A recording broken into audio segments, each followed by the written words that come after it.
ഇറാനിൽ പുതിയൊരു ഭരണമാറ്റത്തിന് വേണ്ടിയിട്ട് അമേരിക്ക പുതിയൊരു അവിടെ ഐഡിയ എന്ന് പറഞ്ഞാൽ പുതിയൊരു ആശയം അവർ അവിടെ ചെയ്തുകൊണ്ടിരിക്കുന്നുണ്ട്. ഇപ്പോൾ അതാണ് ഇപ്പോൾ ലാസ്റ്റ് നമുക്ക് കിട്ടുന്ന ഇൻഫർമേഷൻസ്. അതായത് അവിടെ തന്നെയുള്ള ചില വിമത ടീംസ് ഉണ്ടാവും, ചെറിയ മിലീഷ്യകളുണ്ടാവും. അവരുടെ അടുത്ത് ആയുധങ്ങളും ട്രെയിനിങ്ങും കൊടുത്തിട്ട് അവരിലൂടെ തന്നെ അവർ ഇറാനെ അടിക്കുന്ന ഒരു സെറ്റപ്പാണ് അവർ ചെയ്യാൻ വിചാരിക്കുന്നത്. ഇത് മുൻപ് പല സ്ഥലത്തും അമേരിക്ക ട്രൈ ചെയ്താണ്, ചിലതൊക്കെ അതിൽ വിജയിച്ചിട്ടുണ്ട് എന്നുള്ളതുകൊണ്ട് തന്നെയാണ് അവർ വീണ്ടും ഈ ഒരു സംഭവം അവർ ചെയ്യാൻ വിചാരിക്കുന്നത്.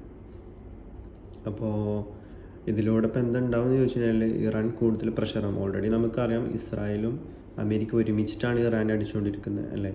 അപ്പോൾ ഇറാൻ എന്ന് പറഞ്ഞാൽ അത്രയ്ക്ക് ഭയങ്കര സെറ്റപ്പ് ആയിട്ടുള്ള ആർമി സെറ്റപ്പൊന്നും ഇല്ല. അവരുടെ കയ്യിൽ മെയിനായിട്ടുള്ളത് ബാലിസ്റ്റിക് മിസൈൽ, അതായത് മിസൈൽ ഐറ്റംസ് ആണ്.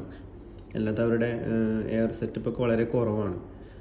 അപ്പോൾ അതിലൂടെയാണ്, അതിനിടക്കാണ് ഇപ്പോൾ ഇവർ അമേരിക്ക വന്നിട്ട് ഈ ഒരു സംഭവം കൂടി ചെയ്യുന്നത്. എന്താവും എന്നുള്ളത് നമുക്ക് കണ്ടറിയേണ്ടി വരും. ഏതായാലും പെട്ടെന്ന് എന്തൊക്കെ അവസാനിക്കട്ടെ നമുക്ക് ആഗ്രഹിക്കാം.